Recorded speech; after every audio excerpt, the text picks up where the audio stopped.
Mga Lodi, don't skip ads po tayo. Maraming salamat sa patuloy ninyong pagsuporta. Subaybayan natin ang kwento ng isang kabataang nangarap para sa kanyang mga mahal sa buhay. Mula sa pinakamahina tungo sa pinakamalakas. Alamin natin ang kwento ng kanyang buhay. Kabanata 581 hanggang Kabanata 570. Kabanata 581. Hindi gaanong nag-isip si Dangmo. Isang matinding hangarin lang ang nasa isip niya ngayon, talunin si Dollar. Hawak ni Idalgo ang kanyang mga punyal na nakabaligtad na parang mga pangil, at ang kanyang mga mata ay nakatitig ng kalmado kay Hansen. Mukhang ganap siyang nakarelax, na parang ang kanyang paghinga ay nakamit na ang isang pare-pareho, hindi matigil na ritmo. Dahan-dahan siyang lumapit kay Hansen, hindi katulad ng inaasahang mamamatay na naghahanap ng dugo ng kanyang kaaway. Naglakad siya ng walang pakialam, na parang naglalakad lang siya sa parke. Ginulong, ano ang mga saloobin mo tungkol sa labanang ito? Kasama ni Fang Mingquan, ang komentarista, ang isang sikat na evolver bilang panauhin sa broadcast. Kilala ang Ginoolong sa sinumang madalas magpunta sa opisyal na platform ng mga evolver. Siya ay mahigit 100 taong gulang at gumawa ng hindi mabilang na mga instructional video para tulungan ang mga bagong evolvers na tinuturuan sila kung paano gumawa ng mga kasanayan at mangaso ng mga nilalang. Ang mga video na iyon ay malaking tulong sa mga ordinaryong tao, at nabawasan ang mga panganib na kinukuha ng mga evolvers kapag umaakyat sila sa ikalawang tirahan. Ang kanyang mga video ay napakahalaga sa pag-unlad ng mga talento at kakayahan ng mga tao, ito ang nagpagawa sa kanya na isang taong kilala, iginagalang, at hinahangaan ng mga evolver. Nagawa ni Fang Mingquan na imbitahan si Ginoolong bilang panauhin sa broadcast, at mas marami pang manunood ang nakakuha nito. Magtutunin ang mga tao para makita nila ng mas malinaw ang mangyayari sa pamamagitan ng live na pagsusuri ni Ginoolong. Tumingin si Ginoolong sa 2 taong naglalaban sa arena at sinabi, hindi ko gaanong pinag-aralan si Dangmo, pero si Dollar, malawakan ko ng sinaliksik at sinuri ang kanyang mga battle tapes. Ginoolong, kung nagsagawa ka ng seryosong pananaliksik kay Dollar, maaari mo bang ibahagi ang ilan sa iyong mga conclusion? Lahat tayo ay mausisa kung ano ang aasahan natin mula kay Dollar ngayong gabi. Lahat tayo ay sabik na malaman kung ginagamit ba ni Dollar ang alamat na Heavenly Go. Maaari mo bang ibigay sa amin ang iyong opinyon? Tanong ni Fang Mingquan. Mahirap ito. Maraming oras na akong ginugol sa pagsusuri sa galaw na ito, at ang ginagamit niya ay hindi 100% na tunay na Heavenly Go. Hindi rin ito isang high-end na replika ng kasanayan, sa katunayan, ito ay isang mababang kalidad na knock-off, sagot ni Ginoolong, na may ganap na katiyakan. Kung narinig ni Hansen ang sinabi lang ni Ginoolong, hinahangaan niya sana ang kanyang pag-unawa. Talagang kinopya lang ni Hansen ang kasanayan ng maluwag, at napakakaunting bahagi nito ang kanyang sariling imbensyon. Kaya, Ginoolong, medyo sigurado kang hindi ginagamit ni Dollar ang tunay na Heavenly Go. Mayroon ka bang ebidensya para suportahan ang iyong paninindigan? Napansin ni Fang Mingquan mula sa stream chat na maraming tagahanga ni Dollar ang tumatanggi sa pahayag ni Ginoolong. Nakikita rin ni Ginoolong ang mga komento, ngunit kalmado niyang sinabi, hindi ako nagkaroon ng maswerteng buhay. Ngunit noong bata pa ako, nagkaroon ako ng pagkakataong mangaso kasama si Fu Qingmei, at nasaksihan ko ang kabuuan ng kasanayan na Heavenly Go. Nasa harap mismo ng aking mga mata. Matapos niyang sabihin iyon, walang nagsabi pa tungkol sa kanyang paninindigan. Kung nakasaksi si Ginoolong kay Fu Qingmei na gumaganap ng Heavenly Go, kung ganoon, ang kanyang pagsusuri ay hindi maaaring mali. Alam ng lahat ang Heavenly Go ni Fu Qingmei dahil ang kasanayan ay nakakuha ng katanyagan mula sa kanya. Sa oras na ito, gumawa ng kilos si Dangmo patungo kay Hansen. Si Ginoolong, na nanunood sa casual na kilos ni Dangmo habang naglalakad, ay nagpahayag ng ganap na pagkagulat. Sa kanyang reaksyon, bigla niyang nasabi, "Ha? Ginoolong, ano ang nangyayari?" Kahit na isang profesional na komentarista si Fang Mingquan, hindi siya gaanong marunong tungkol sa mga kasanayan sa pakikipaglaban, dahil dito, hindi niya napansin ang anumang espesyal. Sinabi ni Ginoolong na may paghanga sa kanyang boses, kung hindi ako nagkakamali, gumagamit si Dangmo ng sacrifice. Ang kasanayang ito ay umaasa sa iyong mental fortitude, hindi sa iyong pisikal na kapangyarihan. Kung hindi mo may focus ang iyong isip, hindi mahalaga kung ikaw ay isang surpasser, hindi mo magagawang may siguran ng mahusay ang mga galaw. Parang isang hindi ka pani-paniwalang kasanayan sa pakikipaglaban iyon. Paano mo susuriin ang kanyang pagganap, Ginoolong? Tanong ni Fang Mingquan. Ang mga kasanayan sa pakikipaglaban ay hindi matematika. Ang lahat ay kamag-anak sa larangan ng digmaan, at lalo na itong totoo sa kasanayang ito, na ganap na umaasa sa sitwasyon kung saan ito ginagawa. Hindi ko magagamit ang mga numero para kalkulahin ang kanyang pagganap nito, ang masasabi ko lang ay talagang na-master ni Dong Mo ang sacrifice. Isang magandang kinabukasan ang naghihintay sa batang ito. Pagkatapos ay tinanong ni Fang Mingquan, limitado ang aking kaalaman sa mga kasanayan sa pakikipaglaban, kaya hindi ko lubos na naiintindihan kung ano ang sacrifice. Maaari mo ba akong bigyan ng paliwanag, at ng madla, kung bakit napakaganda ng sacrifice? Para magamit ang sacrifice, dapat mong itapon ang lahat ng ibang mga saloobin na maaaring nasa isip mo. Kailangan mong walang takot, walang pag-aalala, walang kalungkutan, at walang kaligayahan. Ang iyong isip ay dapat na italaga sa isang layunin. Kung gagawin mo ito, kung ganoon, makakamit mo ang pagiging dalubhasa sa sacrifice, at tutulungan ka nito. Ngunit ang paggawa nito ay mas mahirap kaysa sa tunog nito. Ang pag-abot sa estado ng ganap na iisang pag-iisip ay isang bagay na hindi madalas na makamit kahit ng mga sinaunang bayani. At higit pa rito, bata pa rin si Dong Mo. Ang kanyang kakayahang mag-channel ng sacrifice sa pamamagitan ng kanyang dalisay, walang alikabok na isip ay isang bagay na napakabihira. Tunay na hinahangaan ni Ginoolong si Dong Mo. Napansin ni Fang Mingquan na hindi nagsasalita ng detalyado si Ginoolong at hindi niya maipaliwanag kung ano talaga ang ginagawa ng kasanayan na sacrifice. Kaya, kailangan niyang magtanong, hindi ako sigurado kung anong uri ng kasanayan ng sacrifice. Ang pinakasimpleng paliwanag na maibibigay ko ay ang sacrifice ay isang galaw. Ngunit hindi ito basta-basta na galaw, ito ay isang galaw na nagsasama ng langit at lupa. Ang bawat hakbang na kanyang gagawin ay magpapabilis sa kanyang momentum at magpapataas ng kapangyarihan na makakamit niya. Mas maraming hakbang ang kanyang gagawin, mas maraming kapangyarihan at momentum ang magagamit niya. Kung makarating siya sa 100 hakbang, kung ganoon, ang kanyang kapangyarihan at momentum ay ma-max out. Kung mangyari iyon, hindi ko iniisip na mayroong sino man sa labas na makakapigil sa ganoong pag-atake. Talaga bang ganoon kalakas? Kung maglalakad si Dong Mo ng 100 hakbang, kung ganoon, matatalo si Dollar. Nang marinig ito ni Fang Mingquan, nagulat siya. Nagsimulang talakayin din ng madla na nanunood ng stream ang kasanayan sa isa't isa. Totoo ba iyon? Parang sobrang mahiwaga. Ayon kay Ginoolong, kung maglalakad si Dong Mo ng 10,000 hakbang, kung ganoon, matatalo niya ang buong mundo. May dahilan siguro kung bakit sinasabi ito ni Ginoolong. Sa tingin ko tama ang sinasabi ni Ginoolong. Tingnan mo ang momentum ni Dong Mo, lumalakas ng lumalakas. Kahit ngayon, nanginginig ang aking puso. Talaga bang ganoon kalakas ang sacrifice? Nako, hindi. Hindi alam ni Dollar na gumagamit si Dong Mo ng sacrifice. Dapat siyang sumugod ngayon, bago pa siya makakuha ng masyadong momentum. Kuwait, umiling si Ginoolong at sinabi, mas madaling magpasya ang isang tao na mamatay para sa isang marangal na layunin kaysa sa aktwal na pagsasagawa ng ganoong sakripisyo. Kailangan pa rin ng sacrifice na panatilihin ng gumagamit nito ang kanyang focus sa buong tagal ng pagcast. Mas matagal siyang maglakad, mas malaki ang posibilidad na magbago ang kanyang pananampalataya at focus. Kung ang kanyang determinasyon ay manginig kahit kaunti lang, ang kanyang momentum ay bababa. Parang digmaan ito, una, mayroong malaking momentum, ngunit kapag lumitaw ang mga kakilakilabot ng digmaan, nawala na ito bago mo pa man malaman.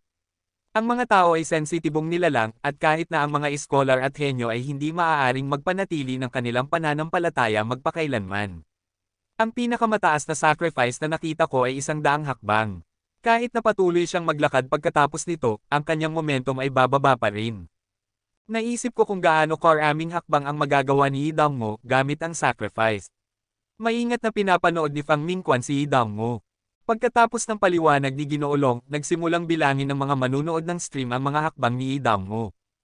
Kabanata 582, 10 hakbang, 20 hakbang, 30 hakbang. Nakalkula ng lahat na ang distansya sa pagitan ni Dong Mo at Hansen ay mga 50 hakbang. Kung hindi pa rin susugod si Hansen, nasa harapan na niya si Dong Mo sa mga 50 hakbang pa.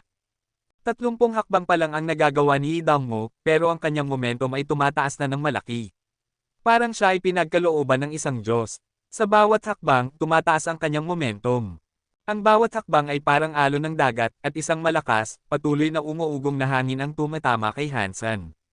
Ang atmosfera ay pabago-bago, nakasabit sa gilid ng isang malaking bagyo.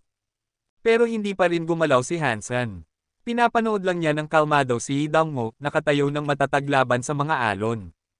Boom! Sa bawat hakbang, bumubuo si Idangmo ng lalong lumalakas na mga alon na naghahangad na ibagsak at lumunin si Hansen. Mas mabilis at mas mabilis, mas mabilis at mas mabilis, ang mga hakbang ni Idangmo ay nagiging sobrang bilis, at ngayon ay 5 hakbang na lang ang layo niya kay Hansen.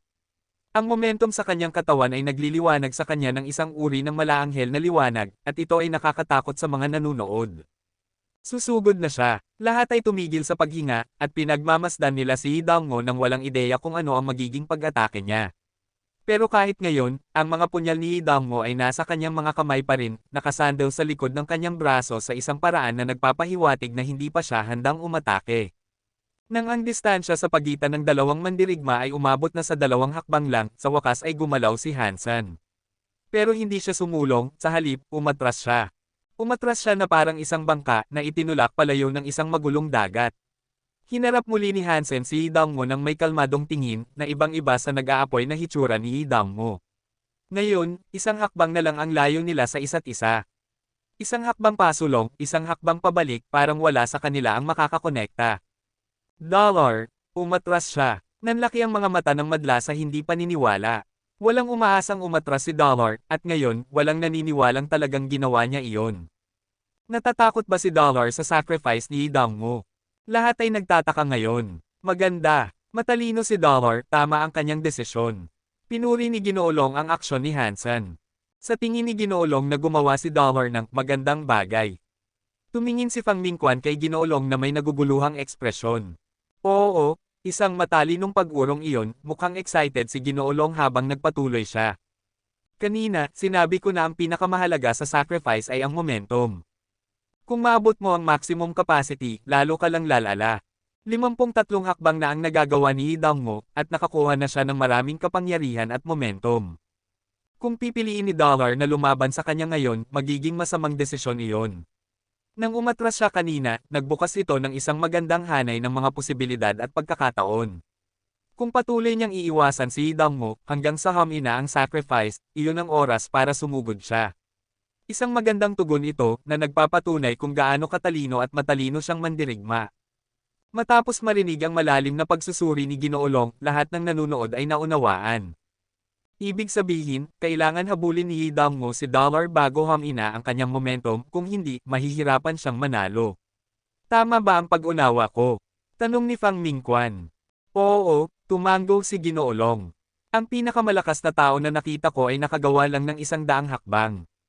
Kung mahabol ni Hidalgo si Dollar sa 100 momentum building steps, ang kapangyarihan na mailabas mula sa isang pagtama ng ganoong lakas ay maaaring hindi maiiwasan. Lubos na sisirain at wawasakin nito si Dollar.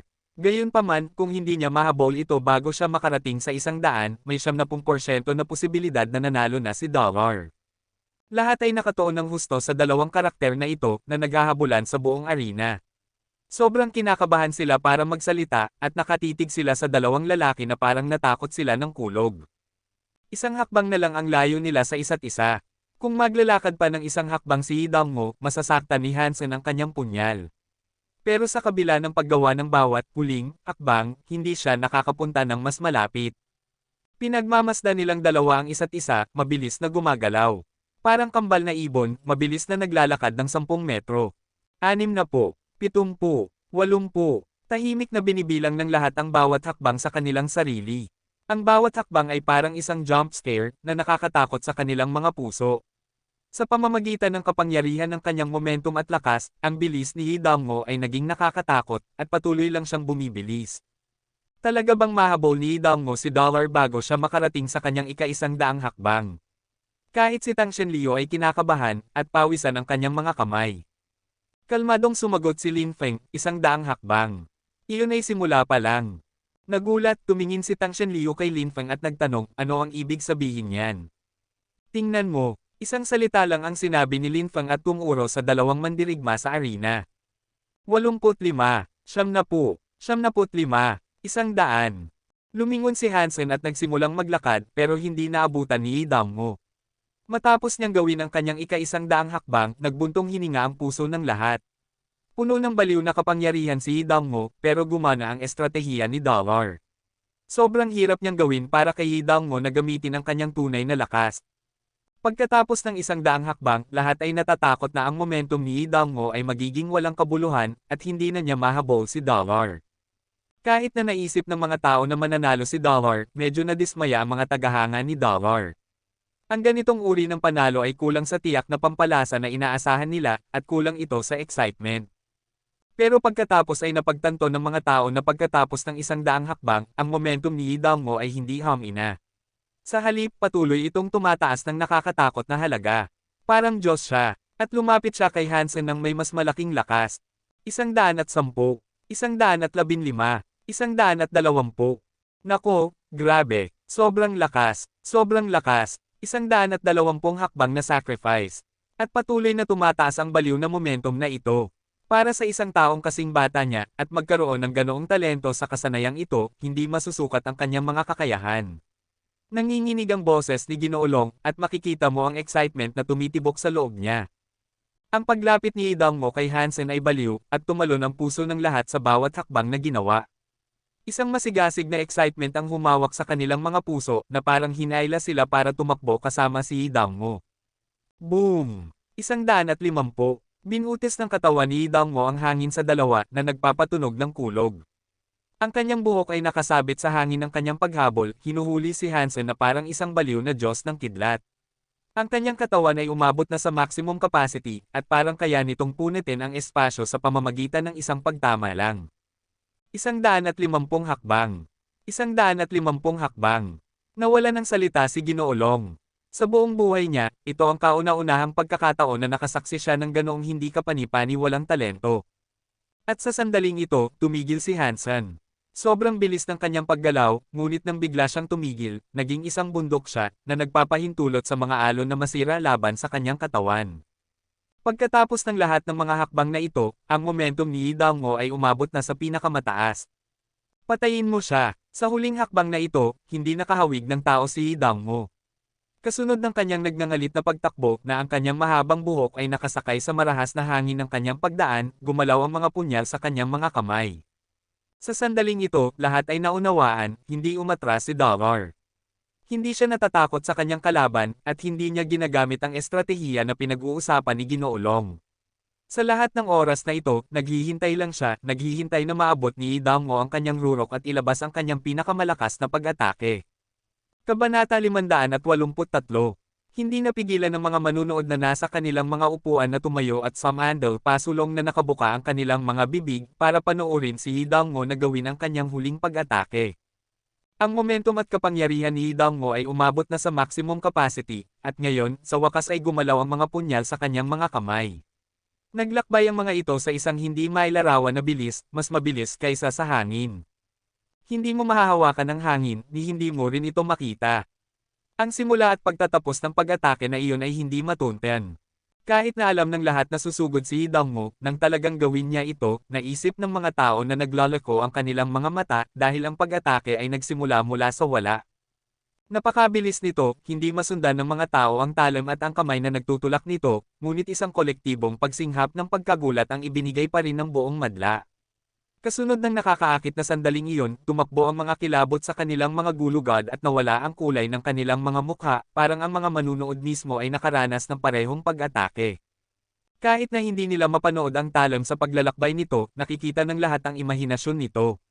Iginuhit nila ang larawan nito na tumatakbo sa hangin, na pinuputol ang leeg ni Hansen at hinahayaang dalhin ng hangin ang kanyang ulo, na pininturahan ang arena ng kulay dugo. Sa katotohanan, nang magsimula ang biglaang pagbagso ng malakas na hangin, nawala ang talam sa kanilang paningin. Nang maramdaman nila ito, huli na. Wind strike. Sigaw ni Ginoolong. Na may malalapad na mata, pinanood niya si Dango na ilabas ang kanyang pag-atake. Pero hindi na nakikinig ang mga tao sa kanyang sinasabi dahil ang focus ng madla at mga manunood ay lumipat na kay Hansen. Lahat ay sabik na malaman ang resulta. Ang nakakatakot na kapangyarihan ng 150 hakbang na sacrifice ay naipon sa loob ng isang tao lang, at naihatid ito sa isang kalaban sa pamamagitan ng isang talam, hindi nila alam kung paano makakaligtas si Hansen dito. Umatras. Bukod sa pag-urong, hindi nila alam kung paano maiiwasan ng sino man ang pagiging tumatanggap ng ganoong pag-atake. Pero pagkatapos ay naisip nila sa kanilang sarili, sino ang posibleng makakareact at umatras sa oras mula sa ganoong pag-atake. Iginuhit nila ang imahinasyon kung ang isang tao ay susubukang umiwas sa papasok na pag-atake, ang kanyang ulo ay mawawala sa kanyang katawan bago pa man maangat ang kanyang mga daliri sa paa. Hindi maiiwasan. Lahat ng nag-isip na ilagay ang kanilang sarili sa sapatos ni Dollar at isipin kung paano siya makakareact ay pumuti ang kanilang mga mukha, na iniisip sa kanilang sarili kung paano nila malamang na hindi makita ang pag-atake. Ang hangin ay walang hugis, ngunit ang kutsilyo ay mayroon. Ang kamay ni Hansen ay walang hawak na armas, at sa nakakatakot na sandaling ito, pinagsama-sama niya ang mga palad ng kanyang mga kamay na parang isang nagdarasal na Buddha. Ang kanyang mga mata ay hindi man lang tumingin sa kutsilyo na papalapit sa kanya, at gayon paman, mukhang sobrang kalmado at sobrang chill siya. Ito ay isang nakakaakit na kaibahan sa nagngangalit, nakakatakot na aura ni Yi Dangmo. Ang mga taong nanunood nito ay nakaramdam ng sobrang sama. Dong! Ang matinding pag-atake ni Yi Dangmo, ang huling pag-atake ng sacrifice at ang talim ng paghahatid nito, ay nahuli at naipit sa pagitan ng mga palad ni Hansen. Sa sandaling iyon, tumigil ang bagyo at naging mahinahon ang hangin, ang excitement na naipon ay wala na ngayon. Kinuha ng katahimikan ang buhay ng silid, at parang tumigil ang oras. Ang brutal na pag-atake ay napigilan ng mga hubad na kamay ng isang tao. Bumagsak ang bibig ng lahat. Sinuri nila ang canvas ng eksena na iyon ng may ganap na pagkagulat. Walang nakakapagpaniwala o tumanggap na ang pag-atake na nakakuha ng napakaraming build-up ay tapos na ngayon. Parang isang truck na umaandar ng higit sa 200 milya bawat oras na biglang huminto ng walang anumang palatandaan. Nakaramdam ng kakaiba ang madla, at halos hindi nila matanggap ang sinasabi ng kanilang mga mata. Kahit na ang isang sasakyan ay umaandar ng 200 milya bawat oras, ang pagbagal para huminto ay mangangailangan ng ilang kapansin-pansing oras. At kahit na ang isang truck ay nabangga sa isang pader, magkakaroon ng malaking pinsala sa parehong bagay. Pero walang nangyari dito. Bigla na lang itong tumigil. Ang distansya ng talim sa kilay ni Dollar ay mga 1 pulgada lang, pero kahit iyon ay isang malaking distansya. Si Dollar ay parang isang Buddha na nakakagalaw at nakokontrol ang lahat. Ang kanyang mga palad ay may sariling langit at ang sandaling iyon ay magpakailanman. Kahit na bumagsak ang langit at nagtatapos ang mundo, walang makakapagpagalaw sa kanyang mga kamay ng isang karagdagang pulgada. Hindi maipaliwanag, walang kahit isang tunog ang nagmula sa mga upuan ng madla. Parang hindi ma-react ang utak ng lahat doon. Ang hindi mabilang na mga mata ng mga manunood ay nakatitig lang sa 2 taong iyon, tahimik at walang kibo. Ang mga kamay ni Yi Dangmo, na hawak pa rin ang kanyang mga punyal, ay nanginginig. Ang pag-atake na kilala sa pagpatay sa anumang bagay ay hindi man lang nakadaan sa kamay ng kanyang kalaban. Ang paraan ng assassin ay nagtuturo na sa pagkabigo, tapos na para sa iyo. Ang pag-atake na ito ay naglaan ng lahat para kay Yi Dangmo na may sigawa, at hindi ito ang resulta na inaasahan niya. Ang kanyang kagustuhan na ipagpatuloy ang labanang ito ay nasira na ngayon. Ang kanyang mukha ay maputi na parang nyebe at ang kanyang mga kamay ay nanginginig ng husto kaya hindi na niya mahawakan ang kanyang kutsilyo. Ginagalaw ni Hansen ang kanyang kamay para kunin ang punyal. Ibinalik niya ito kay Yi Dangmo at sinabi, "Tinatanggap ko ang pagmamahal sa likod ng pag-atake na ito. Ang buhay na ito, ang mundong ito, ang langit na ito, ang lupa na ito, pang-iisang pag-atake na ito." Nanginginig ang katawan ni Yi Dangmo. Kinuha niya ang punyal at tumingin kay Hansen ng may komplikadong ekspresyon. Hindi na nagpatuloy ang laban. Lumabas si Hansen sa virtual platform. Umalis sina Yi Dangmo at Dollar, at kahit na hindi pa natutukoy ng mga mandirigma kung sino ang nagwagi at sino ang natalo, alam ng lahat sa kanilang mga puso. Tinatanggap ko ang pagmamahal sa likod ng pag-atake na ito. Iiyak ako. Kawawa si Yi Dangmo. Ang buhay na ito, ang mundong ito, ang langit na ito, ang lupa na ito, pang-iisang pag-atake na ito. Pinag-isipan si Yi Dangmo na masabihan ng mga salitang ito. Ang pag-atake na iyon ay napakamalakas, sayang lang na kailangan niyang makipaglaban kay Dollar para gamitin ito. Gusto ng mga tao na maniwala na mas magaling sila kaysa sa iba, isang trahedya ito ng henerasyong ito. Huwag kang umiyak, Yi Dangmo. Susuportahan ka namin magpakailanman. Sa aming mga puso, ikaw ang pinakamalakas na Assassin King. Si Dollar ay si Dollar pa rin. Kuwait, huminga ng malalim si Fang Ningquan. Nararamdaman ng awa, sinabi niya, ang pag-atake na ito ay tumutukoy sa buhay at kamatayan, ngunit sa ngayon, mga estranghero pa rin sila. Isang laban na nakipaglaban ng 2 alamat, isang bagay na hindi na natin muling masaksihan. Nang marinig ito ni Fang Ningquan, medyo nagdilim ang kalooban ng lahat. Dahil sa kanilang kasunduan ni Dollar at Yi Dangmo, hindi na sila muling maglalaban. Ito ang kanilang huling laban. Ginoolong, ano ang iyong pagsusuri sa labanang ito? Lumingon si Fang Mingquan kay Ginoolong at nagtanong. Ang buhay na ito, ang mundong ito, ang langit na ito, ang lupa na ito, pang-iisang pag-atake na ito. Ulit ni Ginoolong ang pangungusap na iyon at umalis sa virtual platform. Halos lahat ng nanood ng labanang ito ay pinanood itong muli ng maraming beses. Pero kahit gaano karaming beses nilang panoorin ito, nauuhaw sila at naghahangad ng higit pa. Panoorin nila ito ng paulit-ulit, hindi nila mapigilan. Nakakaawa ang nangyari kay Yi Dongmu. Ang pagmamahal sa likod ng pag-atake na ito, gusto kong makita itong muli. Kailangan kong makita itong muli. Kawawang prinsipe, handa akong ibigay ang 10 taon ng aking buhay para sa pagkakataong mapanood muli ang dalawang iyon na maglaban. Tinatanggap ko ang pagmamahal sa likod ng pag-atake na ito. Iiyak ako, masyadong malupit si Dollar at ninakaw niya ang kaluluwa ni Yi Dongmu. Kuwait. Matapos bumalik si Fang Mingquan sa kanyang opisina, inayos niya ang video recording ng laban. Hindi na ito kailangang i-edit, kailangan lang nito ng isang pamagat at isang artikulo na sasama sa ito. Ngunit ang artikulong ito ay hindi para kay Dollar, para kay Yi Dongmu. Assassin King. Ang buhay na ito at ang mundong ito ay hindi kailanman nagtatapos. Ang langit na ito, ang lupa na ito, at ang iisang pag-atake na ito. Para makita ang malupit na paghahari sa lahat ng mga taong ito, tanging ang pagmamahal ni Yi Dongmu ang pinakakaantig. Ito ay para sa aking paboritong Assassin King na si Yi Dongmu. Para sa resulta ng labanang ito, iilan lang ang nagbanggit kay Dollar. Karamihan sa mga usapan ay nakadirekta kay Yi Dongmu. Kahit na hindi siya nanalo, ang pagmamahal sa likod ng pag-atake na iyon ay nakaapekto sa mga puso ng lahat ng nakakita nito. Ito ang humantong sa pagbibigay sa kanya ng titulong Assassin King. Pero para kay Dollar, siya ay isang hindi matatalo na Diyos na at wala ng interes ang mga tao na pag-usapan siya. Kabanata 584. Nakakabagot manood ng laban ni Dollar. Gusto kong manood ng laban ni Hansen kay Yi Dongmu, magiging masaya ang laban ng dalawang assassin. Nakaupo si Tang Shenliu sa kanyang sofa habang pinapanood muli ang video ng huling laban ni Yi Dongmu at Dollar. Masyadong nakamamatay ang laban ng dalawang assassin, tahimik na sabi ni Lin Feng. Kaya nga nakakatuwa iyon. Pero wala namang suman ng loob ang dalawang iyon sa isa't isa, kaya medyo mababa ang posibilidad na maglaban sila. Sayang nga, nakaramdam ng panghihinayang si Tang Shenliu. Ang 2 taong pinag-uusapan ni Tang Shenliu ay nasa tirahan, 1 metro ang pagitan. Mangangaso ako ng Red Scale Dragon. Gusto mo bang sumama? Tumingin si Yi Dongmu kay Hansen at nagtanong. Masyadong mapanganib iyon. Kumurap si Hansen. Ang Red Scale Dragon na binanggit ni Yi Dongmu ay isang malakas na sacred blood creature. Kahit na may kapangyarihan silang dalawa, magiging isang napakahirap na laban ito. Mapanganib ito, kaya nga pupunta ako. Lumiko si Yi Dongmu para umalis habang nagsasalita siya. Kung ganoon, tere na. Alam ni Hansen na nasira ang espiritu ni Yi Dongmu. Hindi siya nagsalita ng marami, sumunod lang siya kay Yi Dongmu patungo sa dalesdes ng isang partikular na snowy mountain. Pinatay ni Yi Dongmu ang mga nilalang sa daan sa isang pagtama. Nang makita siyang galit na galit, nagsimulang maniwala si Hansen na mas maganda sana kung ibinigay niya ang laban at natalo.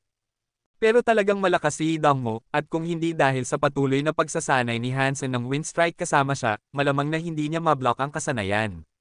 Hindi ganap na malinis ang panalo, at nakaramdam ng kaunting kahihiyan si Hansen.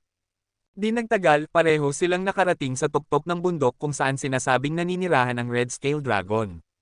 Mula sa malayo, nakita nila ang isang nilalang na parang T-Rex sa dalesdes ng bundok, nakabaluktot at natutulog sa nyebe. Dahil hindi pa ito binibigyan ng pangalan, si Yi Dongmu ang nagtawag dito ng Red Scale Dragon. Ayon sa kanya, ang kapangyarihan at bilis ng nilalang ay napakataas. At kahit na may sacred blood weaponry, ang mga kaliskis nito ay napakahirap na tumagos. 2 beses na siyang pumunta rito para subukang patayin ito, pero nabigo siya sa 2 pagkakataon. Pero ngayon, malinaw na nagpasya si Yi Dongmu na hindi na siya matatalo muli. Papatayin niya ito, kahit anong mangyari. Tinawag ni Yi Dongmu ang kanyang Beast Soul Daggers at tumakbo patungo sa Red Scale Dragon. Sumisigaw siya sa buong daan, at nagpalagay ito ng malamig na pawis kay Hansen. Nako, ikaw ay isang assassin. Ano ba ang mali sa iyo, tumatakbo ka na may battle cry na parang isang mabangis na mandirigma. Nakaramdam ng pagkabigo si Hansen, pero gayunpaman, tinawag niya ang kanyang Silver Eye Snake King Sword at Ancient Mascot Sword at tumakbo sa kabilang panig ng Red Scale Dragon, na ngayon ay tumatayo mula sa kanyang pagtulog. Dong! Dong! Dong! Ang mga armas ni na Hansen at Hidalgo ay nagpuputol sa Red Scale Dragon ng may masigasig na lakas, pero ang kanilang mga pagtama ay nag-iiwan lang ng mababaw na gasgas sa mga kaliskis ng dragon. Hindi nasaktan ang nilalang. Ang Red Scale Dragon ay parang isang mekanikal na truck na patuloy na tumatakbo pataas at pababa sa dalisdis ng bundok na iyon. Sobrang bilis at lakas nito kaya sina Hidalgo at Hansen ay nakakaiwas lang ng paulit-ulit, hindi makapasok sa mga pagtama mula sa harap. Ikaw ang mag-agaw ng atensyon nito. Utos ni Hidalgo kay Hansen bago tumakbo sa likod ng Red Scale Dragon. Bakit hindi ikaw ang mag-agaw ng atensyon nito? Nakaramdam ng pagkabigo si Hansen pero winagiway pa rin niya ang kanyang dalawang espada para putulin ang mga binti ng Red Scale Dragon. Nagawa niyang makuha ang atensyon ng Red Scale Dragon at may capped aggro, agad siyang hinabol sa buong gilid ng bundok. Nakahanap si Hidalgo ng perpektong pagkakataon at nagawang tumalon sa ulo nito mula sa likod. Paulit-ulit niyang sinaksak ang nilalang sa leeg, ang tanging lugar na hindi nakabalot ng makapal na mga kaliskis. Roar! Nag-ingay ang Red Scale Dragon sa sakit. Inalog nito ang ulo nito at itinapon si Hidalgo pababa sa nyebe. Pagkatapos ay nagliyab ang mga pulang kaliskis ng dragon. Habang nagliliyab ang mga ito sa apoy, ang mga kaliskis ay naging kristal. Nako, nagiging berserk ito. Tumakbo, sigaw ni Hansen, at pagkatapos ay nagsimulang tumakbo palayo. Kahit na masama ang loob ni Hidalgo, hindi siya tanga. Sumali siya kay Hansen at tumakbo ng kasing bilis ng kaya ng kanyang mga binti. Pero galit na galit ang Red Scale Dragon. Hinabol niya sila sa mga bundok at lambak ng higit sa 100 milya bago nila tuluyang naiwala ang halimaw na nasa kanilang likuran. Parang sisubog na ang mga binti ni Hidalgo at Hansen nang makalayo sila sa kanilang humahabol. Sabay silang humingal at bumagsak sa lupa para magpahinga. Pagkaraan ng ilang sandali, sinabi ni Hidalgo, aatakihin mo ba ang Royal Shelter? Oo. Tumingin si Hansen kay Hidalgo at pagkatapos ay nagpatuloy, gusto mo bang sumama sa akin? Mag-ingat ka kay Chi Ziwen. Matapos ibigay ni Hidalgo ang kanyang babala, tumayo siya at tumalikod para umalis. Nanatili si Hansen na nakaupo sa nyebe. Umiling siya at sinabi, hindi ko alam kung nakumbinsi na ni Chi Ziwen sina Li Xinglunand at Philip na sumama sa akin, pero kailangan kong tanggalin ang Royal Shelter na iyon sa lalong madaling panahon. Hindi nag-aalala si Hansen tungkol kay Chi Ziwen. Dahil nasa paligid niya ang Silver Fox sa karamihan ng oras, alam niyang walang evolver ang makakagawa sa kanya ng malaking pinsala, wala sa lahat ng ice fields, at least. Sa harap ng nakakatakot na kapangyarihan ng Silver Fox, lahat ng mga pagsasabuatan ay walang silbi laban sa kanya. Pagkatapos ay tumayo si Hansen pero may napansin siyang gumagalaw sa nyebe sa unahan. Nanatili siyang kasing tahimik ng kaya niya, sinusubukang alamin kung ano ang kanyang nakita. Nakita niyang gumagalaw ang isang bagay sa nyebe, at pagkaraan ng ilang sandali, isang malaking puting pagong ang lumabas mula sa ilalim ng pulbos ng nyebe. Ang pagong ay medyo malaki. Matapos itong lumabas mula sa nyebe, inilabas nito ang ulo nito upang tingnan ang paligid. Mukhang naghahanap ito ng isang bagay. Pinanood ni Hansen ang pagong mula sa malayo, pero nakikita niya kung saan ito nanggaling. Sa likod nito ay may isang cave na yelo na mukhang baha. Karamihan sa ibabaw ng tubig ay yelo, at nakabalot ito ng makapal na nyebe, kaya kailangan ng isang magandang pares ng mga mata para makita ito. Hindi hinahanap ng malaking pagong si Hansen, at pagkatapos nitong maglakad sa ilang bilog, bumalik ito sa cave na pinanggalingan nito. Pagkatapos ay ibinabad nito ang ulo nito sa tubig. Hindi pa alam kung umiinom ba ito o hindi. Pagkaraan ng ilang sandali, binawi ng pagong ang ulo nito at tumingin lang sa cave na yelo. Naisip ni Hansen na kakaiba ang tanawin, kaya umupo ulit siya at patuloy na pinagmasdan ito ng mas komportable. Pagkaraan ng ilang sandali, isa pang pagong ang lumabas sa tubig sa cave. Pero kumpara sa unang pagong, ang pagong na ito ay mas maliit. Parang isang maliit na mangkok ng bigas. Matapos lumabas ang maliit na pagong na ito sa tubig, maraming sumunod. Sa huling bilang, 9 na pagong ang lumabas sa tubig ng cave na yelo. Si Hansen, na nagtatago sa nyebe, ay nanlaki ang mga mata at sinabi, hindi naman ito mga anak ng malaking pagong, di ba? Alam ni Hansen na isang mahirap na gawain ang pagpaparami ng mga nilalang. Nakakita lang siya ng Golden Growler, isang old turtle, at isang obsidian dragon na nanganak, at napakaliit ng kanilang mga anak, kadalasan ay isa lang. Pero ang malaking pagong na ito ay may 8 baby turtle sa likod nito. Kung sila ang mga anak nito, ang mga bilang na iyon ay baliw. Matapos lumabas ang 8 pagong para sumama sa malaking pagong, dinala sila ng malaking pagong pababa sa isang malawak na basin sa ilalim ng bundok na natatakpan ng nyebe. Pinapanood ang landas ng mga pagong na nagsisimula sa kanilang maliit na pakikipagsapalaran, hindi maiwasang humanga si Hansen sa kanila at naisip na medyo cute sila. Hindi alam ni Hansen ang mga detalye ng mga snow turtle na kanyang nakita at hindi niya masabi kung anong tier ng halimaw ang maituturing sa kanila. Kaya, ang ginawa lang niya ay magtago sa nyebe at manood. Matapos makarating ang malaking pagong sa basin sa ilalim ng bundok, ginamit nito ang mga kuko nito para maghukay sa nyebe. Pinanood ni Hansen habang dahan-daang hinuhukay nito ang mga pulang kabute. Pagkatapos, nang dumating ang mga mas maliliit na pagong, masaya silang nagsimulang kumain ng kanilang kayamanan ng pagkain. Kabanata 585. Namangha si Hansen. Ang pagmamasid sa isang nilalang na nagdadala ng mga anak nito para kumain ay isang napakabihirang tanawin, isang karangalan na bihira lang mapanood ng mga tao. Nang magsimulang kumain ang mga snow turtle, isang tili ng ibon ang narinig mula sa langit. Isang gintong ibon ang bumagsak sa paningin. Parang naghahanap ito ng mga pagong, bumaba ito sa napakabilis na nakataas ang mga kuko nito at handa ng sunggaban ang mga ito. Pop! Bago makarating sa kanila ang nagbabantang ibon, nagpaputok ang malaking snow turtle ng isang sinag ng hamog na nagyelo patungo dito. Sa sumunod na segundo, ang ibon ay naging isang block ng yelo. Mula sa taas na nahulog ito, malakas itong tumama sa lupa at nabasag sa maliliit na piraso. Nako! Isang super creature, nakatitig si Hansen sa pagong na nanlalaki ang mga mata. Ito ang kauna-unahang pagkakataon na nakakita si Hansen ng napakaraming super creature baby sa isang lugar. 8 ang bilang nila at ngayon, natatakot na huminga si Hansen. Ang huling bagay na gusto niya ay mapansin ng snow turtle ang kanyang presensya. Nakakatakot ang lakas ng silver fox, kahit na sanggol pa lang ito. Pero narito, 8 super creature children at ang kanilang ina. Kawawa siya kung maisip nilang kaaway siya. Nang makita ang gintong ibon na nabasag sa mga mumo ng yelo, nakaramdam ng kilabot si Hansen sa kanyang gulugod. Natatakot na huminga, ibinigay niya ang gawain sa kanyang mga selula para mapanood niya ang siyam na pagong na kumakain. Matapos kainin ng mga maliliit na pagong ang mga pulang kabute, nagsimulang magliwanag ng pula ang katawan ng mga nilalang. Noong una, ang mga pagong ay kasing puti ng nyebe mismo. Pero ngayon, parang mga pagong na duguan ang hitsura nila. Talagang bata pa ang mga maliliit na pagong dahil sa kanilang laki. Kaya, hindi sila makakakain ng marami, at pagkatapos kumain ng isang kabute na kasing laki ng kamao ng isang tao, busog na sila. Pero talagang gutom ang malaking pagong, at nakakain ito ng mga 10 kabute bago ito naging pula. Mukhang nasiyahan na ang lahat ng pagong, at nang magawa na nila ito, ibinaon muli ng malaking pagong ang mga pulang kabute sa ilalim ng nyebe. Pagkatapos ay dinala nito ang mga maliliit na pagong pabalik sa cave na yelo kung saan sila unang lumabas. Naghintay si Hansen hanggang sa lahat sila ay pumasok sa cave at lumangoy pababa sa ilalim ng tubig.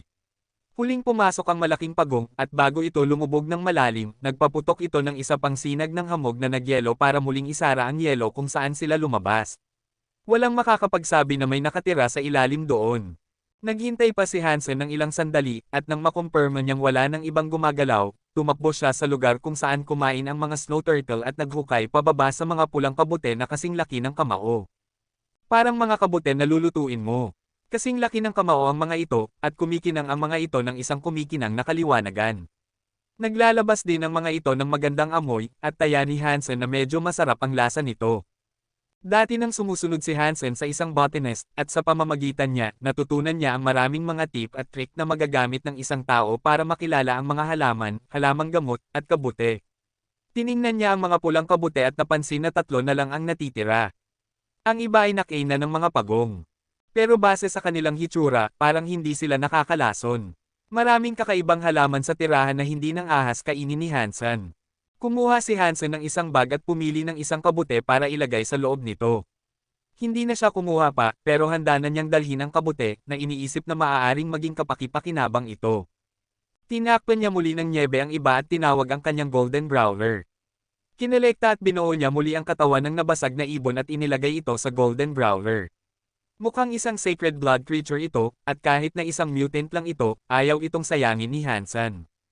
Libre ito at hindi niya ito papalampasan. Bumalik sa Crystal Palace, hiniling ni Hansen kay Zero na lutuin ang karne ng gintong ibon. Pagkatapos, narinig niya ang anunsyo, ang karne ng Sacred Blood Golden Wing Bird ay nakain na. Ang nakuha na Sacred Geno Points ay 0. Dahil kaunti lang ang nakin niya, hindi niya maitaas ang kanyang kabuoang Sacred Geno Points. Pero nagpasaya pa rin iyon kay Hansen. Kahit na nabigo siyang manghuli ng Red Scale Dragon, ang libreng pagkolekta ng isang Sacred Blood Golden Wing Bird ay nakabawi para dito. Kumain siya ng buong pagkain ng Sacred Blood Golden Wing Bird, pero hindi pa rin tumaas ang kanyang kabuoang puntos. Maraming karne pa rin ang natitira, gayunpaman, kaya inihanda ito ni Hansen at handa nang kainin itong lahat ng dahan-dahan. Hindi naman ganoon kalaki ang ibon, kaya naisip niyang makakain niya itong lahat sa loob ng 10 araw. Bumalik sa alyansa, nakahanap si Hansen ng paraan para makontak si Professor Sun Minghua. Kahit na ginugol ni Professor Sun ang buong buhay niya sa unang santuwaryo ng Diyos, nakagawa siya ng hindi kapani-paniwalang mga resulta para sa mundo ng botany, at ito ay isang bagay na kakaunti lang ang makakaunawa. Ibinigay ni Hansen sa kanya ang mga detalye ng pulang kabute na kanyang nakolekta at sinabi sa kanya ang tungkol sa mga pagong. Gusto niyang malaman ng propesor kung mayroon bang anumang kapaki-pakinabang na katangian ng mga kabute na magagamit sa kanya. Sayang lang na hindi niya madala ang kabute palabas ng tirahan, kung hindi, dadalhin niya ito para makita ng propesor. Maingat na nakinig si Professor Sun sa paglalarawan ni Hansen ng kabute at pagkatapos ay nagtanong ng ilang katanungan. Pagkatapos ng isang maikling pagpost, sinabi niya, ayon sa sinabi mo sa akin, parang isang napakamalakas na bagay ang pulang kabute na ito. Professor Sun, may paraan ba para malaman ko kung ang pulang kabute na ito ay makakabuti sa mga tao? Naisip ni Hansen na ang mga snow turtle na ito ay may kakayahang makahanap ng mga bihirang halaman para kainin. Ang pagkain na kinakain ng mga super creature ay dapat na magagandang bagay, pero magkaiba ang biolohikal na tao kaysa sa mga nilalang, kaya hindi sigurado si Hansen kung makakain ba ito ng mga tao. Ang mga halaman sa tirahan ay may malaking kapangyarihan. Dapat na epektibo ang mga ito sa mga tao, pero ibang-iba ang katawan ng mga tao. Mahirap sabihin kung ang mga epekto ay makakabuti o makakasama sa iyo. Pagkatapos noon, tumigil si Professor Sun. Nag-atubili siya ng ilang sandali, pero pagkatapos ay nagsimulang makipag-usap muli kay Hansen. May sasabihin ako sa iyo. Pero pagkatapos kong sabihin, gusto kong kalimutan mo na sinabi ko ito sa iyo. At talagang ayaw kong sabihin mo ito sa iba. Naiintindihan ko, tugon ni Hansen na may pag-aalinlangan. Pagkatapos ay sinabi ni Professor Sun, sa ikatlong santuwaryo ng Diyos, may ilang kamangha-manghang halaman na makakapagpabuti ng iyong mga gene. Pero gayunpaman, hindi pa ganap na natutuklasan ng mga tao kung alin ang kapaki-pakinabang at kung alin ang nakakapinsala. Mahalaga rin ang paraan ng pagkain ng ganitong pagkain. Kung hindi tama ang pagkain, ang mga benepisyong inaasahan mong matanggap ay maaaring maging nakamamatay. Naisip ni Hansen na kakaiba ang sinabi ng propesor, kaya sumagot siya, kung hindi matukoy ng mga tao ang mga epektong ibibigay ng isang halaman, paano natin malalaman kung alin ang makakapagpabuti ng mga gene ng isang tao? Hindi ko sasagutin ang tanong na ito, pero pagkatapos mong bisitahin ang ikatlong santuwaryo ng Diyos, maiintindihan mo. Parang umiwas si Professor Sun sa tanong ni Hansen, at mabilis niyang binago ang paksa. Sinabi lang niya kay Hansen ang ilang simpleng pamamaraan na magagamit niya para matulungan siyang matukoy kung ano ang maaaring gawin ng pagkain ng pulang kabute. Nakaramdam ng pag-usisa si Hansen sa kanyang puso. Maraming surpasser humans, ilang daang libo na rin ang bilang. Sa kabila nito, medyo limitado ang impormasyon tungkol sa ikatlong santuwaryo ng Diyos. Hindi kailanman nag-uusap ang mga surpasser tungkol dito, at napakakaunting impormasyon tungkol dito ang matatagpuan sa alyansa. Ngayon, dahil ayaw ng pag-usapan ni Professor Sun ang ikatlong santuwaryo ng Diyos, mas lumakas ang pag-usisa ni Hansen tungkol sa lugar na iyon. Ayon sa payo ni Professor Sun, ibibigay ni Hansen ang pulang kabute sa ibang nilalang para subukan. Marahil ay makikita niya ang mga epektong maaaring ibigay nito. Pagkatapos ay naisip ni Hansen sa kanyang sarili, naisip ko kung kaya bang kainin ito ng Silver Fox. Bumalik sa Crystal Palace, kinuha ni Hansen ang Silver Fox at inilagay ang pulang kabute sa harap ng bibig nito. Sabik siyang makita kung paano ito mag-react. Kabanata 586. Nakita ng Silver Fox ang pulang kabute, binuka ang bibig nito, at nilamon ito. At pagkatapos ay nagkatinginan sina Hansen at ang Fox. Walang paggalaw ng ilang sandali. Ganoon lang. Bigyan mo naman ako ng reaksyon, kahit papaano. Naghintay pa si Hansen ng ilang sandali, pero hindi pa rin nag-react ang Silver Fox. Para bang kumain lang ito ng candy bar. Pagkatapos maghintay ng ilang sandali pa, wala pa ring senyales ng anumang pagbabago. Ang tanging nakakausisa lang na natutunan niya ay napaka-interesado ang Silver Fox na kainin ito. Sa kabutihang palad, alam ni Hansen kung saan siya makakahanap ng dalawa pa, pabalik sa nyebe. Kaya bumalik siya sa nagyayelong tundra na iyon at naghukay ng isa sa dalawang natitirang kabute. Pero sa pagkakataong ito, hindi niya ibinigay ito sa Silver Fox. Sa halip, pinutol niya ito sa mga piraso at ibiniti ng isang hiwa mula sa isang puno. Pagkatapos, naghintay siya para makita kung may mga nilalang sa paligid na magiging interesado dito. Di nagtagal, dumating ang isang baboy ramo. Pumunta ito para sa kabute, pero sa kabila ng ilang pagtalon, hindi nito makuha ang pagkain na gusto nito. Pero hindi ito sumuko ng madali, dahil umikot-ikot ito sa paligid ng kabute na nakasabit sa puno, at tumangging umalis. Ilang sandali lang, dumating ang ilang mas maliliit na nilalang tulad ng mga ahas at insekto. May isang ardilya sa kanila, at mabilis itong tumakbo pataas sa puno at nakuha ang kabute. Mabilis nitong nilamon ang bawat piraso. Kulay abo ang buhok ng ardilya, pero pagkatapos kumain ng kabute, naging pula ito. Pagkatapos, ang nilalang ay nagliwanag na parang isang magandang ruby gem. Kumuha si Hansen ng ilang hiwa pa ng kabute at ikinalat ang mga ito sa paligid, para makita kung kaya niyang subukan ito sa ilang iba pang nilalang. Pagkatapos ay natuklasan ni Hansen ang isang bagong bagay. Hindi lahat ng nilalang ay interesado sa kabute, ilang lang sa kanila. Pero ang bawat nilalang na nakita ni Hansen na kumain ng isang piraso ng kabute na iyon ay may kapansin-pansing pagbabago. Ang kanilang reaksyon sa pagkain ay ibang-iba kaysa sa reaksyon ng Silver Fox, na walang ginawa, nang hindi naglalabas ng kahit isang utot. Pero nang kainin ito ng mga ordinaryong nilalang, parang naging mas matalino sila, mas nagkaroon ng enerhiya, at syempre, naging pula. Pero bukod doon, hindi na masabi pa ni Hansen. Itinala ni Hansen ang reaksyon na ibinigay ng mga nilalang pagkatapos kumain ng isang piraso ng pulang kabute, pagkatapos ay bumalik sa alyansa. Ipinadala niya ang data kay Professor Sun para masuri. Sinabi sa kanya ni Professor Sun na kakailanganin niya ng ilang oras, at ibibigay niya kay Hansen ang mga resulta ng kanyang pananaliksik sa loob ng 2 araw. May kalahating kabute na natitira kay Hansen na balak niyang itago. Sa kasamaang palad para sa kanya, naiwan niya itong nakakalat at naamoy ito ng Silver Fox, nagmadali itong pumunta rito, at nilamon ang lahat. Pagkatapos kumain ng kabute, tumalon ito sa mga bisig ni Hansen at natulog. Mabuti na lang at hindi ko kinuha ang dalawa, kung hindi, nasa tiyan mo na silang lahat. Sayang iyon. Natuwa si Hansen.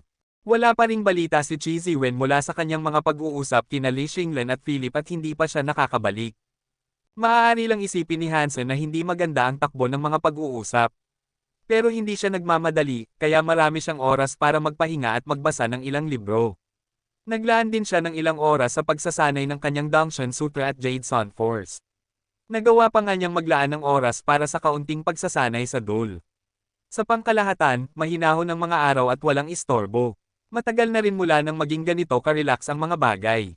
Hansen, pagkatapos ng aking pagsusuri, napagpasyahan kong ang pulang kabute na iyong natuklasan ay isang probisyon na makakapagpataas ng iyong vitality. Hindi ito ang pinakamalalim na resulta ng pananaliksik, pero iminumungkahi kung subukan mo ito sa iyong sarili. Kumain ka ng kaunti at tingnan mo kung ano ang mangyayari. Parang interesado talaga si Professor Sun sa pulang kabute. Hindi na niya hinintay na sundin ni Hansen ang kanyang kahilingan, at nag-ugnayan siya kaagad. Sa tingin mo ba walang problema dito? Nakaramdam ng kakaiba si Hansen dahil masama ang pakiramdam niya na kakainin niya ito sa tirahan.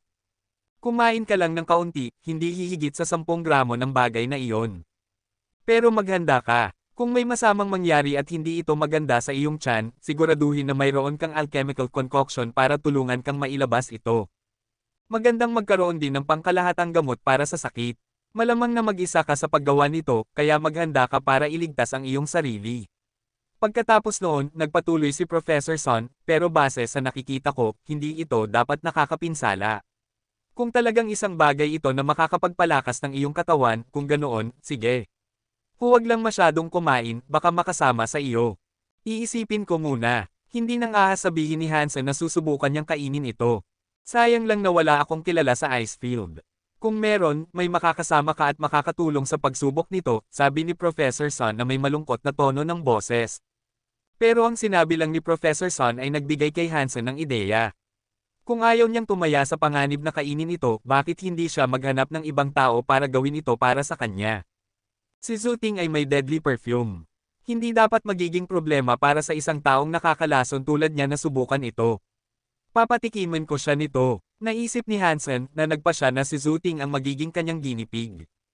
Si Zhuting ang dapat na tester dahil kung isang taong malapit kay Hansen ang gagawa nito at may masamang mangyari, hindi kayang hawakan ni Hansen ang responsibilidad na makasama ang kanyang mga kaibigan.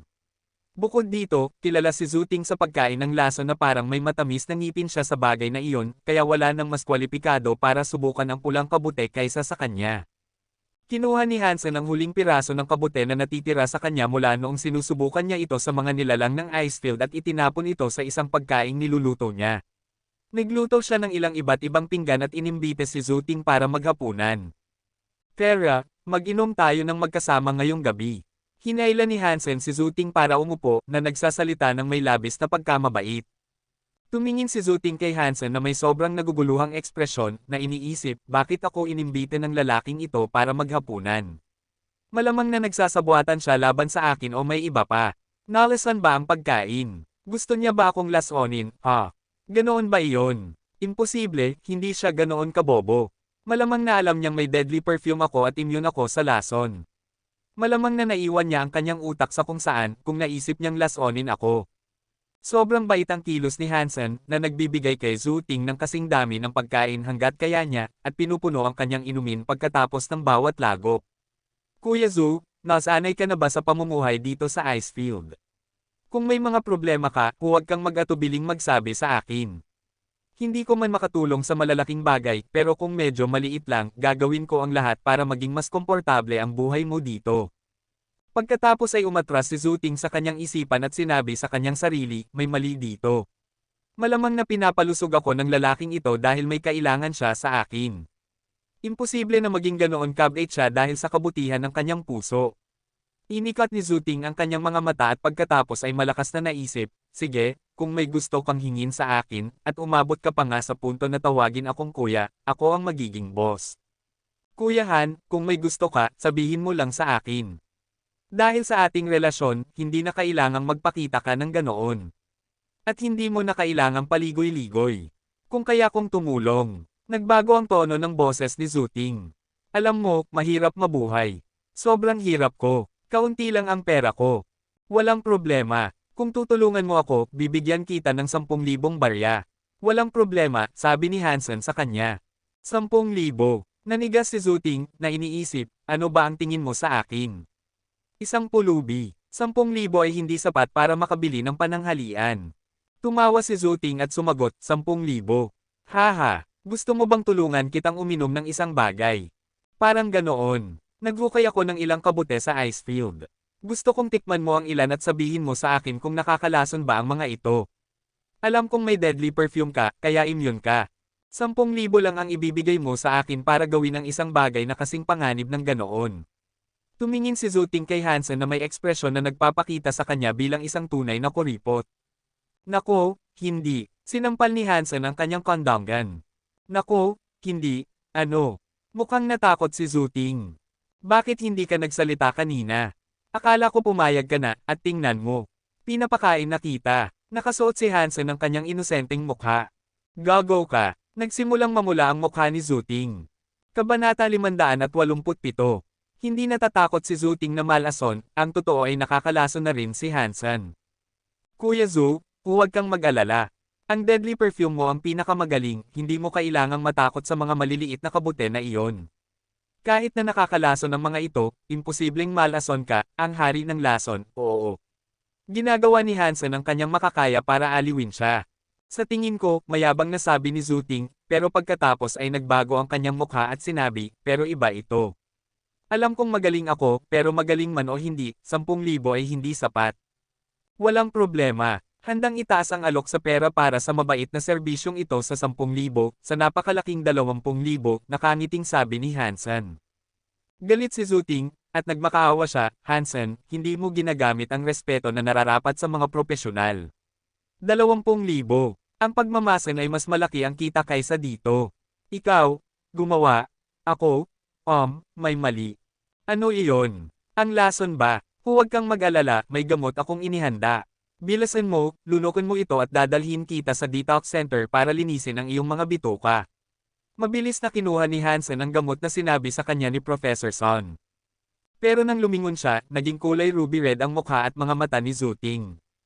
Humingil siya na parang galit na toro at tumulo ang pawis sa kanyang mukha habang nakatingin kay Hansen. Kuya Zu, huwag mo akong tingnan ng ganyan. Akala ko ang deadly perfume mo ay nagpa-immune sa iyo sa mga nakamamatay na lason. Sino ang nakakaalam? Bago pa matapos ni Hansen ang kanyang pangungusap, nagsimulang punitin ni Zuting ang mga damit sa kanyang katawan. Sa kanyang pagkagulat, isang maskulado na katawan ang lumabas sa ilalim. May 8-pack si Zuting. Nako, ano ba ang ginagawa mo? Inilahad ni Hansen ang kanyang mga kamay para pigilan si Zuting na lumapit pa. Pula sa pagnanasa ang mga mata ni Zuting, at habang sumusulong siya kay Hansen, sinubukan niyang umakyat sa kanya para punitin ang kanyang mga damit. Sinubukan siyang halikan ni Zuting na parang isang malabog na oso. Gusto ko, umulat daing si Zuting sa gitna ng kanyang pagbubulong. Nako, hindi naman aphrodisiacs ang mga kabute na iyon, di ba? Tinulak ni Hansen si Zuting palayo sa kanya at tumakbo palabas ng silid. Isinara niya ang pinto sa kanyang malabog na umaatake at nilock ito ng mahigpit. Pang! Pang! Pang! Binubugbog ni Zuting ang pinto ang bato na parang isang baliw. Kuya Zu, hintay ka lang. Kukuha ako ng babae para sa iyo. Natuwa si Hansen na ang mga pinto ng tirahan ay gawa sa bato. Dahil sa lakas na kailangan para masira ang ganitong pinto, imposibleng makatakas si Zuting. Hindi ko na kaya, sigaw ni Zuting mula sa likod ng kanyang bantay na bato. Hintay ka lang, gamitin mo muna ang kamay mo, habang ako naman ay maghahanap ng babae. Siniguro ni Hansen na mahigpit na nakalok ang pinto, at pagkatapos ay tumakbo siya palayo. Matapos maglakad-lakad sa Black God Shelter ng ilang sandali, nakasalubong ni Hansen ang isang mahirap na babae na handang ibenta ang kanyang katawan para mabuhay. Nakasakay sa kabayo, bumalik siya kasama si Hansen. Kuya Zu, nagdala ako ng babae para alagaan ang lahat ng iyong pangangailangan. Nang buksan ni Hansen ang pinto, nakita niya si Zuting na nakahiga sa sahig na may ilang piraso ng tela sa kanyang katawan. Nakakalat sa paligid ng silid ang mga mumo ng tissue. Hansen, tao ka ba? Hindi ako makapaniwala na pinakain mo ako ng mga horny pills. Galit na galit si Zuting, at tumakbo siya patungo kay Hansen, sinusubukang hawakan siya sa leeg. Umiwas si Hansen sa papasok na pag-atake at sinubukang makipag-usap sa kanya, na sinasabi, Kuya Zu, tingnan mo. Nagdala ako ng babae para sa iyo. Pero sino ang nakakaalam na matatapos ka ng ganito kabilis, ano? Mabilis, ang puwet mo. 2 oras kang nasa labas, at ako naman ay nag-iisa at halos damyugo. At bukod pa rito, anong klaseng babae ang dinala mo sa akin? Parang 200 kilo ang timbang ng matabang babaeng ito. Halimaw ba ito? Galit na sigaw ni Zuting kay Hansen. Ang babaeng may kaunting puwet ay maganda, hindi mo maiintindihan. Naghintay si Hansen ng ilang sandali para kumalma si Zuting. Pagkatapos ay tinanong niya, Kuya Zu, bukod dito, masasabi mo ba sa akin ang anumang ibang epekto ng pulang kabute sa iyo? Bago siya sumagot, inilahad ni Zuting ang kanyang kamay at sinabi, ibigay mo sa akin ang aking pera. Oo, oo, oo. Naghanap si Hansen sa kanyang mga bulsa at ipinakita kay Zuting ang ilang libo-libong dolyar. Nagsisisi sa ginawa niya kay Zuting, sinabi niya, alam kong 20,000 lang ang dapat kong ibigay sa iyo pero 30 na lang. Tingnan mo na lang ito bilang aking paraan ng paghingi ng tawad at pagsisikap na bayaran ang ginawa ko sa iyo. At ang bayad para sa babaeng iyon ay mula sa aking sariling bulsa, hindi mo na kailangang bayaran ang bayarin. Naisip ni Zuting na okay ang sinasabi niya, hanggang sa banggitin niya ang babae. Pagkatapos ay naging malungkot ang kanyang mukha. Bigla na lang, ibinalik niya ang pera kay Hansen. Walang gustong tumanggap ng pera mo na awa. Kung gusto mong bigyan ako ng isang bagay, ibigay mo sa akin ang iyong gamot. Bigyan mo ako ng higit pa sa iyong pulang gamot. Bakit? Para saan mo ito gusto? Nanlaki ang mga mata ni Hansen at tumingin kay Zuting. Wala ka nang pakialam. May utang ka sa akin, hindi ba? Tingnan mo na lang ito bilang parusa. Sabi ni Zuting, na may masungit na ugali. Kinuha ni Hansen ang huling natitirang kagat ng kabute. Ipinakita niya ito kay Zuting, pero nang subukan nitong kunin ito, binawi ni Hansen ang kanyang kamay. Ngumiti siya kay Zuting at sinabi, binigyan na kita ng isang hiwa. Ito na lang ang natitira sa akin. Kung gusto mo ito, kailangan mong sabihin sa akin kung ano ang ginagawa nito. Bukod sa pagpapalibog sa akin, ibig sabihin. Sabi ni Zuting, bago muling iabot ang kanyang kamay. Umiwas muli si Hansen sa kanyang pagkakahawak at sinabi, sabihin mo ng malinaw. Pagkatapos ay sinabi ni Zhu Ting kay Hansen na ang kabute ay hindi lang nagpapataas ng iyong pagnanasa sa sexual na aktibidad, kundi nagpapalakas din ng iyong mga bato. Ang mga epekto ay napakalakas na kahit ngayon, mainit na mainit ang kanyang mga bato. Parang may dalawang mainit na bote ng tubig sa loob niya. Puno siya ng napakaraming enerhiya na, kahit na naglaro siya ng matagal, hindi pa rin siya napapagod. Talagang maganda ang bagay na ito. Matapos marinig ni Hansen kung ano ang ginagawa ng pulang kabute, natuwa siya. Ang ganitong bagay ay tiyak na makakatulong sa kanyang pag-unlad sa Jade Sun Force. Ang pag-aaral nito ng mag-isa ng walang anumang suplemento ay mangangailangan ng mahabang panahon. Ang pulang kabute ay may hindi kapani-paniwalang mga epekto, at kung kakainin niya ang buong kabute, naisip ni Hansen kung kaya niyang matapos ang kanyang pag-aaral ng Jade Sun Force. Pero ang pinakamalamang na side effect ng kabute ay medyo nakakaakit kay Hansen. Kung pakikainin niya ito kay Jianran, naisip niya, ano kaya ang mangyayari? Pero hindi niya madala ang pulang kabute palabas ng tirahan, at wala naman si Jianran sa ice field. Sa huli, hindi ibinigay ni Hansen ang huling piraso ng pulang kabute kay Zhu Ting. Ang mga sexual na epekto ng bagay na iyon ay sobrang nakakatakot. Napakamalakas nito na kahit ang deadly perfume ay hindi makatiis dito. Nag-aalala si Hansen na maaaring gamitin ni Zhu Ting ang pulang kabute para sa isang masamang layunin, kaya tumanggi siyang ibigay ito. Galit na umalis si Zhu Ting. Kinuha niya ang 30,000 at pinagmumura si Hansen ng maraming beses bago umalis.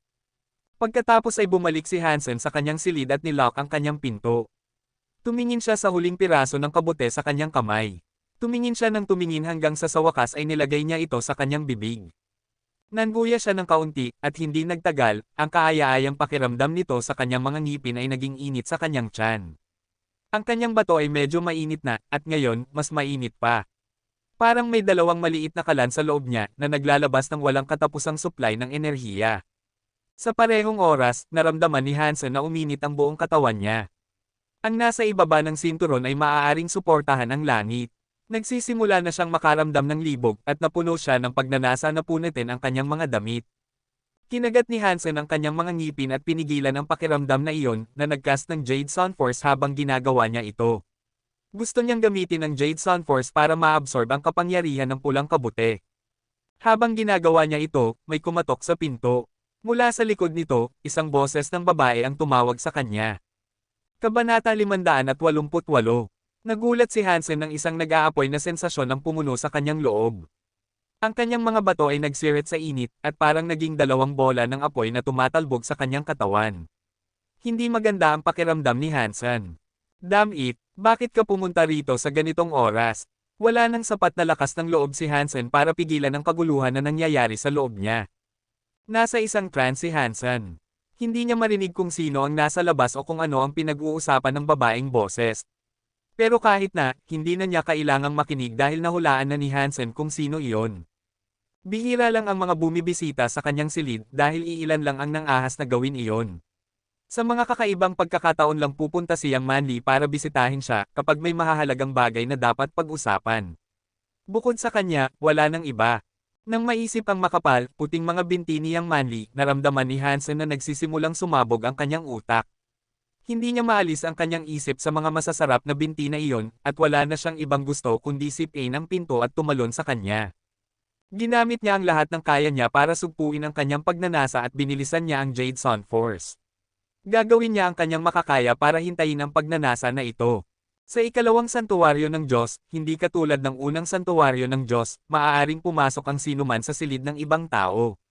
Pero hindi naman ang uri ng tao siyang Manly na bastos na papasok sa silid ng ibang tao, kaya hindi nag-aalala si Hansen tungkol sa posibleng pagpasok. Kung maiiwasan niyang makita siya, tiyak na naniniwala si Hansen na kaya niyang talunin ang malabog na puwersang ito na sumasakop sa kanya. Pero mabilis na nagulat ang puso ni Hansen nang marinig niyang bumukas ang pinto. Nako, yang Manly, akala ko tahimik ka. Ano ba ang nangyayari sa iyo ngayon? Ang isip ni Hansen ay parang itlog na nabasag, at ang kanyang puso ay nag-aapoy. Narinig niya ang mga yapot ng isang babae na tumatahak sa kanyang silid. Kahit na pinipilit ni Hansen na pumikit, nang marinig niya ang kanyang boses, nagbagsak ang determinasyon ng kanyang kalooban sa mga pukana ng pagnanasa. Ang imahe ng magandang hubad na katawan ng isang babae ay nasa lahat ng kanyang mga iniisip. Habang sinusubukan niyang sugpuin ang mga makamundong pagnanasa, nagsimulang mamula ang kanyang mukha. Pagkatapos ay nagsimulang damyugo ang kanyang ilong. Palapit ng palapit kay Hansen ang babae, na halos magpasigaw siya at humingi ng tulong. Masyadong malakas ang mga epekto ng pulang kabute. Kilala si Zhu Ting na may malakas na kalooban, pero kahit siya ay sabik na tumalon sa ibabaw ng isang lalaki para makalabas.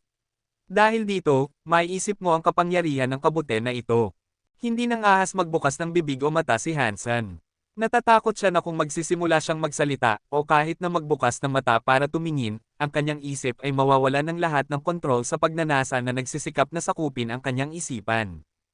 Umalis ka. Kahit na gustong-gusto kong matulog kasama ang mga babae, gagawin ko lang ito sa babaeng mahal ko. Hindi ako laban sa pag-inom ng mga gamot para sa dagdag na excitement, pero hindi ba dapat iyon ang trabaho ng isang babae? Paano ako makakakain ng mga ito at biglang maging ganito kalibog?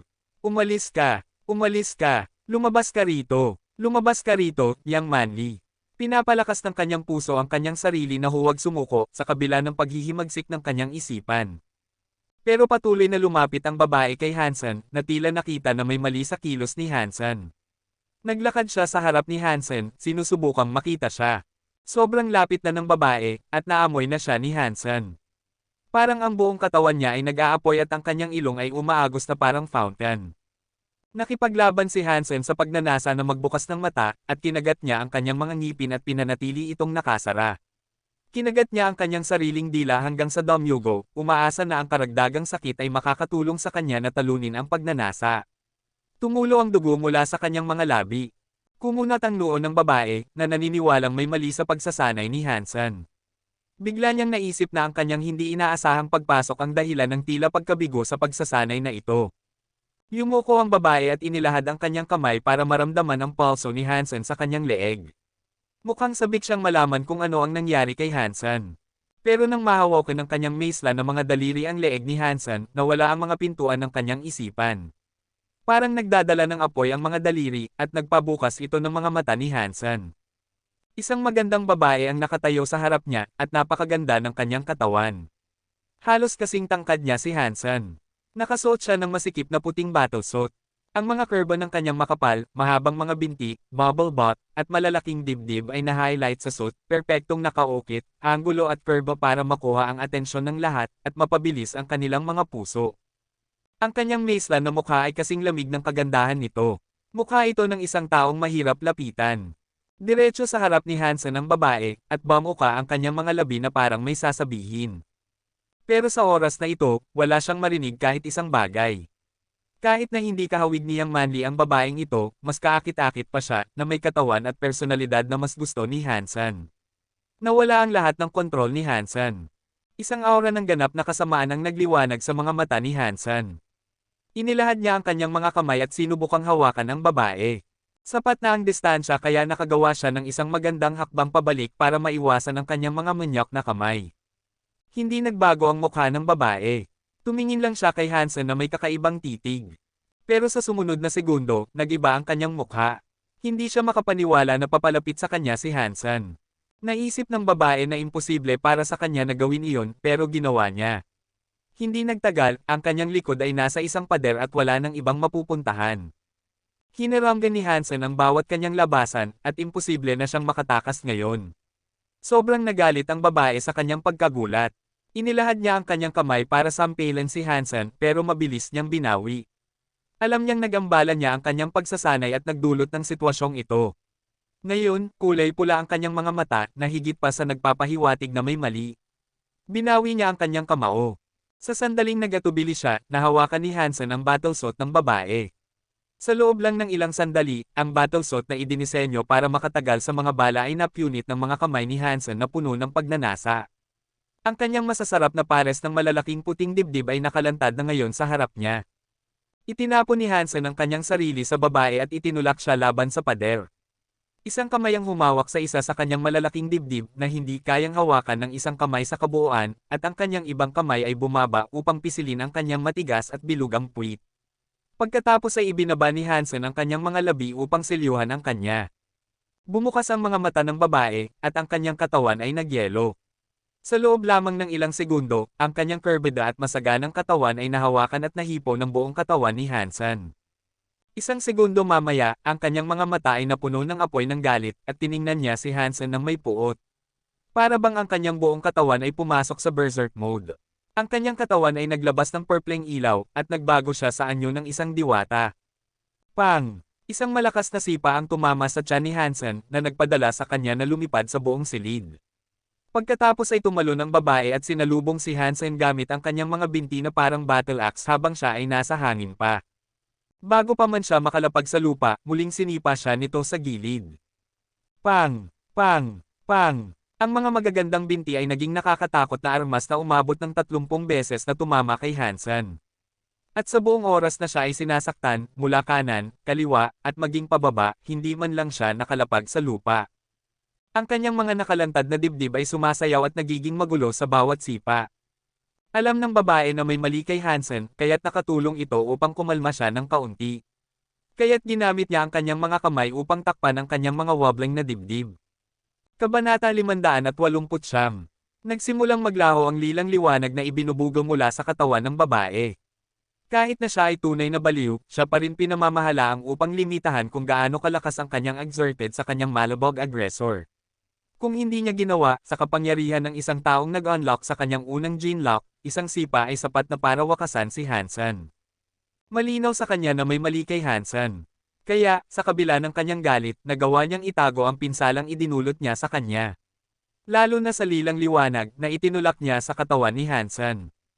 Ang lilang liwanag na ito ay susubukan na dumaan sa kanyang katawan at aalisin ang kanyang isip mula sa anumang puwersang nakaharang. Bagamat naghihirap ang katawan ni Hansen, naramdaman niya ang kakaiba ngunit banayad na sensasyon na dumadaloy sa kanyang kaloob-looban. Tila tumulong ito sa pagsupil at pagtanggal ng epekto ng pulang mushroom na kanyang natupok. Nagsimulang bumalik sa kanyang isipan ang kailanawan at nang magawa ito sa sapat na halaga, nagawa niyang ipikit ang kanyang mga mata at tumuon sa paglikas ng Jade Sun Force. Pagkatapos ay sinimulan niyang i-absorb ang purple light at ang pulang mushroom sa kanyang kidney. Nang ang dalawang magkaibang puwersang ito ay pumasok sa kanyang mga bato, ginawa nilang kumikinang ang mga organo sa kanilang dalawang kulay. Ang kanyang mga bato ay nagsimulang kumikinang na parang pula, lila, at gintong nuggets. Ang saganang kapangyarihan na ito ay dumadaloy sa buong katawan niya. Nakaramdam si Hansen ng matinding kagalakan sa kanyang puso. Sa pagkakaroon ng dalawang kapangyarihang ito na kumonsumo at muling nagpapasigla sa kanya, naramdaman niya na ang kanyang Jade Sun Force ay unti-unting bumubuti. Ang proseso ay mabilis at walang problema, at tila malapit nang matapos ang lahat. Ipinatawag ng babae ang Beast Soul Armor upang takpan ang kanyang katawan at umupo sa isang upuan. Siya ay may kakaiba at komplikadong hitsura sa kanyang mukha habang pinagmamasdan si Hansen sa pagitan ng kanyang pamumula. Dapat pinatay na kita. Naisip ng babae ang kaiyahiyang eksena at ang kakilakilabot na pangangapa sa kanya, at tumingin siya kay Hansen ng may pagkasuklem. Naglalakbay si Queen sa Icefield, at nalaman niyang si Hansen ay nakatira sa lugar mula sa Wangfu Pingching. Kaya naisipan niyang bisitahin siya at magtanong ng isang bagay. Ayaw ni Queen na makaistorbo o maapektuhan ng sinuman, kaya nagpunta siya dito mag-isa sa gabi. Sa kanyang husay sa pag-espiya, alam niyang hindi siya matutuklasan sa kanyang pagpunta doon, ngunit ito ang huling bagay na inaasahan niyang mangyayari. Nang maisip niya na ang kanyang katawan ay nararamdaman ng isang lalaking tulad ni Hansen, gusto niya itong sampilan hanggang sa mamatay. Ngunit sumasalungat din siya sa kaalaman na ang kanyang kaguluhan ang malamang na nag-udyok sa kanyang mga maling gawain na wala sa karakter. Hindi niya sinisi si Hansen, ngunit muli niyang inisip kung paanong ang kanyang katawan na hindi pa nahawakan ng ibang lalaki noon ay masiglang hinaplos ng isang tao sa ganoong paraan.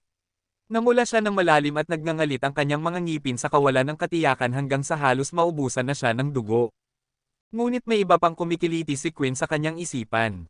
Sa kanyang mga talento, alam niyang dapat niyang iwasan si Hansen at iwasan siya, ngunit nang lumipat siya at gumamit ng Heavenly Go, nasundan ni Hansen ang bawat hakbang at hamarang sa kanyang daraanan. Marahil ito ay maaaring higit na may ugnay sa maliit na sukat ng bahay na bato, ngunit mayroon ding elemento ng sorpresa. Hindi niya akalain na magkakaroon si Hansen ng kapangyarihang tulad nito. Ito ay ang biglaang pagkabigla na humantong sa kanyang kawalan. Siya ang nagturo kay Hansen ng Heavenly Go, ngunit ang kanyang mga kalkulasyon ng kanyang pag-unlad gamit ang kasanayan ay halatang mali at humantong sa matinding pagkakamaling ito. Hindi handa ang kanyang isipan at katawan kaya naman naitulak siya sa pader. Kung naging handa si Quinn sa mangyayari, iba sana ang mga pangyayari at imposibleng sundan ni Hansen ang kanyang mga hakbang at idikit siya sa dingding. Paano niya nagawa iyon? Nagtataka ang puso ni Quinn sa sarili. Itinuro lamang niya kay Hansen ang mga bits at bobs ng Heavenly Go, ngunit naipakita na niya na ang kanyang antas sa kasanayan ay hindi masyadong malayo sa kanya. Sa bilis na ito, hindi maiiwasang bubuti ito. Sa fitness ni Hansen, at sa dami ng mga kasanayang aktibong sinanay niya, malamang na hindi siya matalo sa kanya sa isang todo laro, alinman. Ito ay labis na ikinagulat ni Reyna.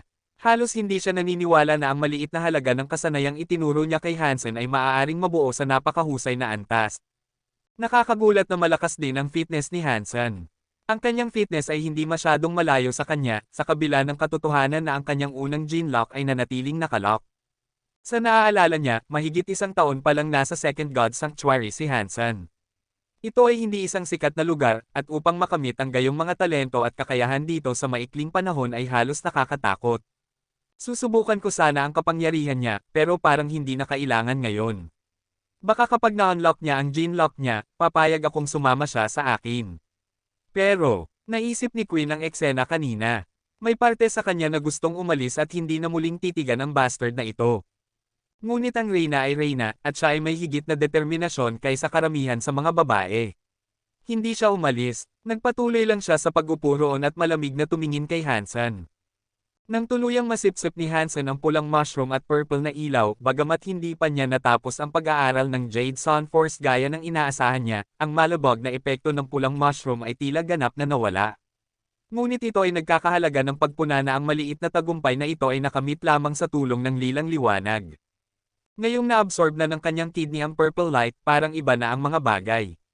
Naniniwala siya na kung kakainin niya muli ang pulang kabute, hindi siya maaapektuhan ng sungay.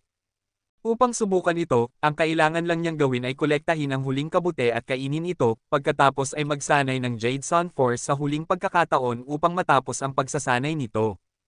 Binuksan ni Hansen ang kanyang mga mata at nakita si Quinn sa kanyang harapan, malamig na nakatitig sa kanya. Ang eksena at lahat ng kaawa-awang sexual na tensyon ay bumalik sa kanya. Iniisip ang naunang paghawak sa kanyang bubis, hindi niya maiwasang mapatitig sa dibdib nito.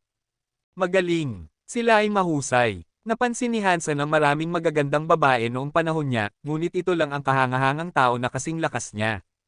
At ang kanyang pares ng boobs ay hindi sa anumang paraan mas mababa sa mga nagmamay-ari ni Wang Fu Pingching. Lahat ng tungkol sa kanya ay perpekto, halos. Kung may death wish ka, then by all means, continue to stare. Malamig na tiningnan ni Quinn si Hansen. Walang emosyon ang kanyang mukha, ngunit patuloy na kumukulo ang galit sa kanyang puso. Kung ang pag-uugali ni Hansen ay hindi na-trigger ng kanyang panghihimasok, ngayon ay nasample na niya ito hanggang sa mamatay. I'm sorry, but this is my room. Ikaw ang pumasok ng hindi imbatado, hindi mo ako masisisi. Umuubo si Hansen nang sabihin niya ito. Nakita niya ang babae na patuloy na tumitingin sa kanya, at parang gusto niya itong patayin. Ang kanyang puso ay tinamaan ng ginaw, kaya't siya ay mabilis na nag-shuffle sa mga paglilitis at nagtanong, sino ka ba? At bakit ka napunta rito? Hindi pa nakita ni Hansen ang mukha ni Quinn noon, at ang malabong pag-iisip mula kanina ay gamulo sa kanyang ulo. Nagkaroon ng magaan na amnesia sa nangyari noong siya ay binugbog, nakalimutan niya kung ano ang mga kasanayang ginamit ni Quinn para matalo siya sa isang pulpol. Ngunit ang pangkalahatang ugali ni Quinn ay nagtulak kay Hansen sa pag-iisip na kilala niya siya sa isang lugar. Quinn, sabi ni Quinn sa kanya. Si Hansen ay nabigla. Sabi niya, ikaw pala. Bakit ka nandito? Pagkatapos magpakilala si Quinn, naunawaan ni Hansen kung bakit parang pamilyar siya. Tanging isang tao lamang na may kapangyarihang taglay niya, na mas mababa sa presensya ng sinumang babae na nakilala niya noon, ang maaaring magpangalan sa kanyang sarili na Reyna. Dumadaan lang ako. Pupunta ako para tingnan kung nakasama mo kami sa aming pangangaso, ngunit sa nakita ko sa ngayon, hindi ko akalain na ikaw. Kailan mo i-unlock ang iyong unang gene lock? Walang emosyong sabi ni Quinn. Talagang humanga si Quinn sa mga kakayahan at fitness na taglay ni Hansen, ngunit magiging walang kabuluhan ang lahat kung hindi niya na-unlock ang kanyang unang gene lock. Kung hindi niya gagawin iyon, hindi siya makakaligtas sa laban na sasalihan niya. Natatakot ako na matatagalan pa bago ko ito ma-unlock, ngunit maaari pa rin akong tumulong sa pangangaso ng mga nilalang, tugon ni Hansen. Hindi na nagsalita pa si Quinn, tumayo na lang siya at naghanda para lumabas ng kwarto. Ang dahilan kung bakit siya nanatili ay upang maitanong niya ang tanong na iyon at makita kung paano tumugon si Hansen. Pagkatapos ng lahat, ito ay dahil sa kanyang Hansen na kumilos sa paraang ginawa niya. Kabanata 570, hindi humiling si Hansen kay Queen na manatili. Pagkatapos ng lahat, ang nangyari kanina ay labis na nakakahiyang. Matapos kong ma-unlock ang unang gene lock, saan ako dapat pumunta upang hanapin ka? Tanong ni Hansen. Magpadala ng mensahe kay Pingching. Siya ang magbibigay sa iyo ng impormasyon, sagot ni Queen habang siya ay umaalis sa silid. Pagkatapos niyang umalis sa silid, huminto siya at sinabi, tungkol sa nangyari kanina, kung kumalat ito, patay ka na. At pagkatapos ay nawala na siya. Nakita ni Hansen na umalis si Queen at inisip ang lahat ng mga salitang sinabi niya. Malinaw na si Queen mismo ay naka-unlock ng kanyang unang gene lock. Sinabi rin niya ang terminong, kami, na nangangahulugang hindi siya nag-iisa sa pangangaso. Ang isang makapangyarihang karakter tulad niya ay nangangailangan ng iba na nasa parehong antas upang makapag-hunt. Isang posibilidad lamang ang naisip ni Hansen. Naghahanap sila ng isang super creature. Nag-aalala ako kung nakapatay na sila ng super creature dati. Naguluhan si Hansen sa pahayag na ito, ngunit hindi pa niya na-unlock ang kanyang gene lock. Hindi siya kwalipikado upang sumama sa kanila. Parang kailangan kong magmadali sa Dangshan Sutra, sa kabila ng aking kakulangan na madaliin ito. Patuloy na umupo si Hansen habang iniisip ang mga bagay. Kung gusto niyang ma-unlock ang kanyang unang gene lock, ang pinakamabilis na paraan upang magawa iyon ay sa pamamagitan ng mastery ng Jad-escan. Pero natatakot siyang matutunan ang kasanayang iyon sa buong lawak dahil sa takot na maging katulad ng mga malupit na tao ng pamilya Zhou. Mahirap itong desisyon na pag-isipan. Matagal na akong nag-aaral ng Dangshan Sutra, marahil ang Jad-escan ay nalinis na. Subukan natin. Talagang gustong makita ni Hansen kung ang mga tao kasama si Queen ay talagang pupunta upang manghuli ng super creature. At nais niyang malaman kung nakapatay na sila ng isa dati. Para dito, iniisip niyang sulit ang panganib na bumalik sa Jad-escan. Ngunit mayroon na siyang Dangshan Sutra, at kung sakaling may mga isyo habang natututo ng Jad-escan, maaari niyang gamitin ang Dangshan Sutra upang maibsan ang mga ito. Ngunit bago siya magpatuloy sa pag-aaral ng Jad-escan, bumalik siya sa Snowy Basin upang kolektahin ang huling pulang kabute. Pinutol niya ito sa manipis na hiwa at ginamit ito upang sanayin ang Jade Sun Force. Bagamat patuloy siyang nakakaranas ng burning sensation, ito ay isang bagay na maaari niyang kontrolin. Matapos niyang maabsorb ang enerhiya ng pulang kabute, kumikislap ang kanyang mga bato at ang kanyang kapangyarihan ay tila walang hanggan. Ngunit may kakaibang naramdaman si Hansen. Bagamat tama ang natutunan niyang Jade Sun Force, tila may kaunting pagkakaiba ito kumpara sa dati. Isang mahiwagang, lilang ilaw ang kumikislap kasabay nito. Ang lilang ilaw na iyon ay tiyak na ang kapangyarihang itinulak ni Queen sa akin. Dapat ito ang kapangyarihang nakuha niya mula sa pag-unlock ng kanyang unang gene lock, rin. Pero paano ko ito magagamit sa aking kalamangan? Hindi ko alam kung ito ay isang magandang bagay o masamang bagay dahil tila nakulong ito sa aking mga bato ngayon. Nawala si Hansen sa kanyang mga iniisip. Ano man ang maaaring mangyari, hindi tila nagkaroon ng mga negatibong epekto ang presensya nito. Matapos kainin ang natitirang kabute, ganap ng kumpleto ang Jade Sun Force. Ang kanyang mga bato ay kumikislap na parang mga hurno, nagbibigay ng walang katapusang kapangyarihan kay Hansen 24/7. Hindi siya sigurado kung naapektuhan ito ng Jade Sun Force, ngunit na kumpleto din ng Heresy Mantra ni Hansen ang unang yugto na, Long Live. Noong nakaraan, tuwing ginagamit ni Hansen ang Heresy Mantra, kung ginamit niya ito ng masyadong mahaba, hindi na kayanan ng kanyang pusong ito. Magiging sanhi ito ng pinsala sa kanyang katawan. Ngunit matapos matutunan ang Long Live, hindi lamang naging mas malakas ang Heresy Mantra, maaari na rin itong gamitin ng walang hanggan nang hindi nagdudulot ng pinsala sa kanyang katawan.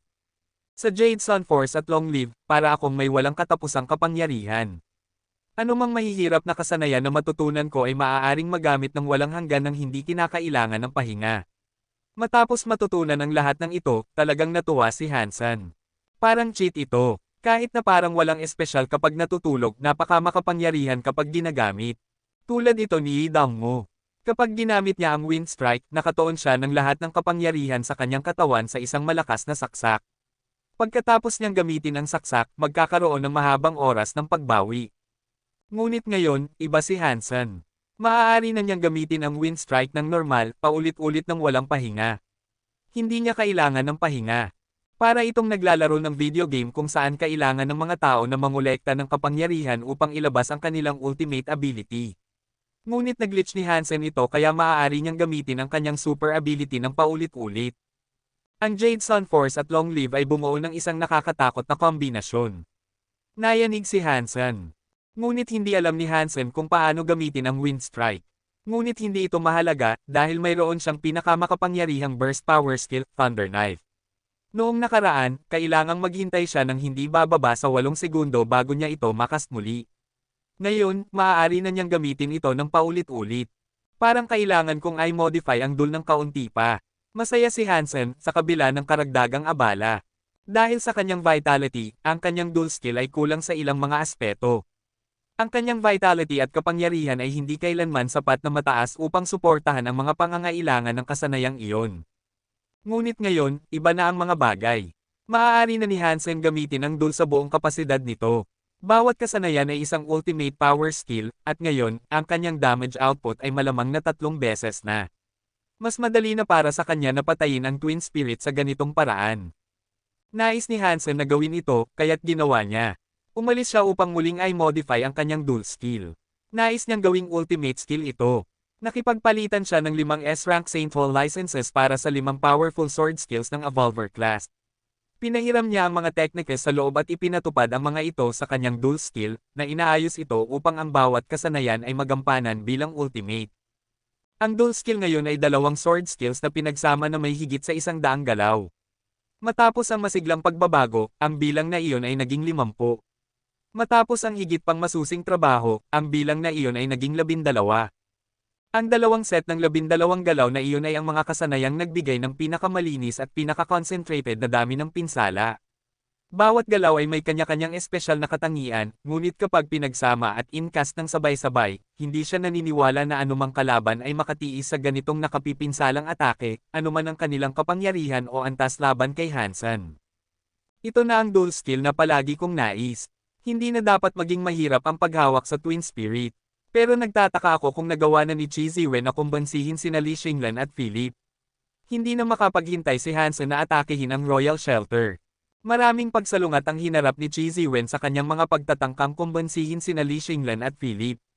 Ito ay dahil hindi niya masolusyonan ang kanilang problema sa Silver Beetles.